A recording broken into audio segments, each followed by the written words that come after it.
Hey Narwhals, I'm your host Luke Narwhal, and welcome back to another weight loss video. Let's go ahead and dive right in. What was your most embarrassing moment related to being overweight? So many moments. My dad gave me a nickname that loosely translates to fatso in English. He didn't mean to hurt my feelings, but it was very hurtful at the time. Now I'm used to it. One time I went to the mall with my friends and we all decided to try on dresses for fun, but we couldn't find one in my size, and the one we found made me look like a whale in front of them. Another time, me and my coworkers along with other people entered a lift and it began to beep as there were too many people in the lift and the weight limit had been exceeded. My friend looked at me and loudly asked me to get off, as me getting off is equivalent to 3 people getting off. Then there was the well-meaning relatives that kept pulling me aside and telling me that I'd gained weight at a family function, as if I did not have a mirror and was not hitting what I saw in it every single day. My cousin bought me and my other cousin's t-shirts and then messaged me and asked me to tell him if I wanted to exchange it for a larger size, as that wouldn't fit me. Another time I fell to the ground, and a friend joked about how he felt an earthquake and asked me to check if the floor wasn't broken. There are so many moments. An incredibly old guy getting up for me on a crowded tram in 100-degree+ Fahrenheit weather because he thought I was highly pregnant. And due to his old age and the heat, and me being too morally principled to pretend I was pregnant and taking a seat, so having to explain in front of 40 people I wasn't pregnant, just fat, so he would sit back down. It took me another 3 years and at least 20 extra pounds to start losing weight. I still cringe when I think about it. Moved to Europe, realized I was the biggest one at my school. When I finally made new friends, we were talking about weight and health class, and I told her mine. She looked me up and down and said, "No way, you don't look that fat, right?"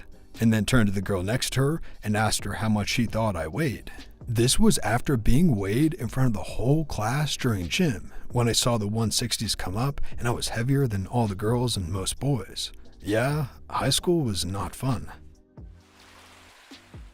When I was a teenager in driver's ed, at the end of the class, we all filled out driver's license applications. When I got to the weight part, I put about 15 pounds less than what I actually weighed, because I was embarrassed about how heavy I was. When I got home that afternoon, my mom was looking over the forms, and she was like, "Honey, you don't have to put your actual weight. You can lie about it if you want."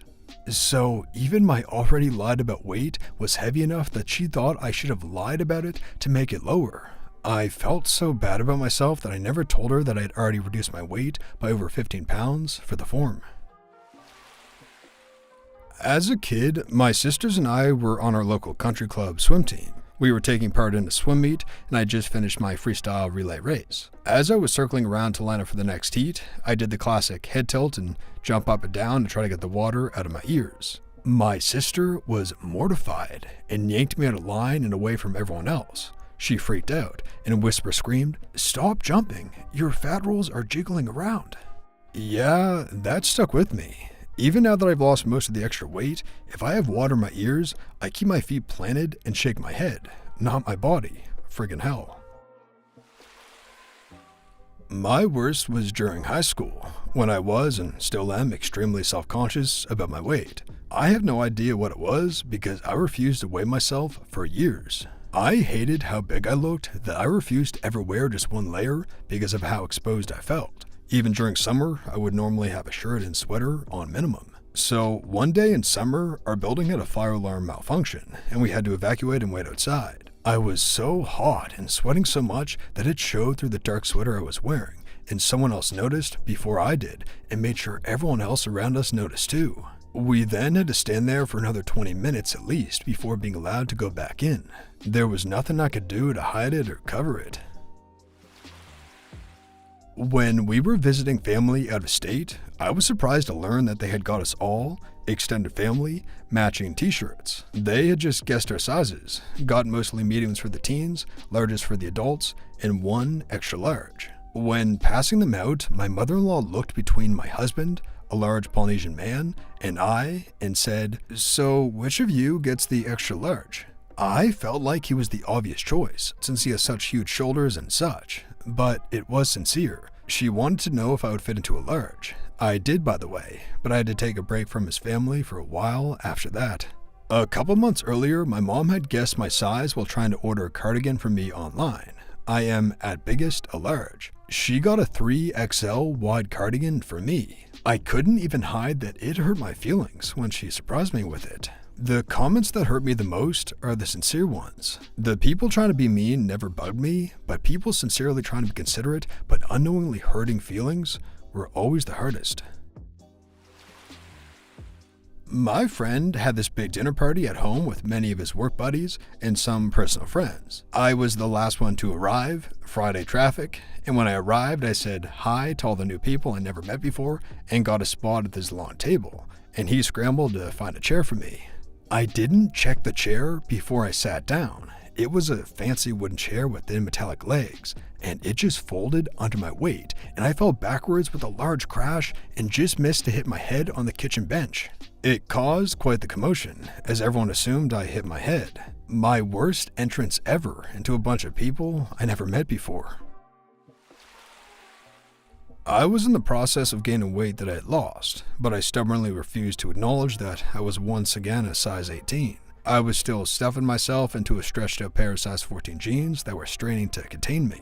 I was at a convention, Dragon Con, at the food court, when I bent down and my pants split at the crotch. The entire seam, from crotch to about halfway to my knee, both legs. We were staying at an off-site hotel, so I had to take Marta back to her hotel, trying hard to not expose my underwear. I have never been more embarrassed or felt fatter than I did that day. We bought a second-hand double pushchair when we had our second kid. I picked it up from the seller, a lovely lady who had the cutest twin blonde girls. They would have been about 2. One looked up at me, smiled, pointed, and said, "Daddy Pig." I laughed and said, "Aw," died a bit inside. My friends all wanted to go horseback riding, but I knew there was a weight limit. I didn't know how much I weighed, but I knew I would be pushing it at best if I tried. So I told my friends I was scared of horses and that I didn't want to go, but they were extremely pushy. Eventually, I told my most trusted friend what my real concern was and showed him the website where it listed the weight limit. I told him I'd rather not risk it. He told me that he would just call on my behalf to make sure the limit is truly strict. He said when he called that they said it wouldn't be a problem unless I was over 300 pounds. I felt better and booked my ticket. I'm sure you can see where this is going. When we got to the horse place, they required you to step on a scale in front of an attendant. I did not meet the requirement on the website, and the ticket was not refundable. I was allowed, if I so chose, to be driven behind my friends in a gold cart. I sat in the car and cried for the hour plus they were on the trail. For me, it was about 2.5 years ago when I went up north to visit my mom and my grandparents. I probably weighed about 200 pounds, 5'3" female. My mom is considerably larger than I was. My grandparents have always given her grief about her size, but it never said anything to me. I had been this size for a couple of years. Anyway, on my last day there, he asked me to come to his room. He's 87, and I figured he needed me to climb a ladder to fix something or to get something out from under the bathroom sink. He sat down and asked me to sit in the other chair and said I needed to watch my weight because my boyfriend is a nice man who had just left for the Navy, but that most men don't stick around with fat women, and that he didn't want me to turn out like my mom, extremely obese, single at 58 years old. Y'all, I have never talked back to my grandparents no matter what they said, and I probably wouldn't have if he hadn't brought my mom into it. For context, my mom is an amazing woman. She has created a badass career, is a go-getter, is a hard worker, raised me to know my worth as a person, helped me to get through college, and gave up all her social life and proximity to me to move close to her aging parents and help care for them. She didn't want to, but her brother who already lived near didn't do crap for them. Suffice to say, I blew a fuse. I think I actually scared him. I told him I was humble enough to suffer him insulting me and the honor of my boyfriend, who proposed to me 2 months later. We're now married a year, but that he needed to back the frig up about my mom, who gave up everything for them. I got nasty. Ultimately, I forgave him and moved on because my mom asked me to. I don't want him to die without me maintaining a relationship, and aside from that, he's always been very good to me. But damn, I was mad. I now weigh 158 pounds and still losing. My husband never once made me feel like I should lose weight, and he's been the biggest cheerleader for me. I married a good one. I just didn't want to be limited by my weight anymore. Thanks for coming to my TED Talk. For me, it was playing basketball with friends of mine from high school. I'm in my early 30s now, and while I've never been fit, I used to be a decent ball player in my teen years. I was strong and gave a lot of effort getting rebounds, crashing the boards, playing good defense, etc. We played pickup 3-on-3 this winter for the first time in years. I about died. I had no stamina. My heart felt like it would explode. The next day, I felt like I had been in a car wreck. I bought a scale off Amazon and weighed myself when it came. 375 friggin' pounds. It was a wake-up call. I have lost almost 70 pounds since that day, and this Sunday we were playing for the first time since this virus shut us down. Can't wait to tear it up out there. And that brings us to the end of the video, Narwhals. I hope you enjoyed this video. If you did, consider leaving a thumbs up and a comment if you'd like to. Also, we are in need of some more featured Narwhals of the day, so the link to our subreddit is in the description below. Sometimes I can't put all of them on the channel due to how kind of explicit they are, but we definitely could use more posts on there of images to put here as featured Narwhals on the channel. Thank you very much for watching until the end of the video, and until next time, have a good one, Narwhals.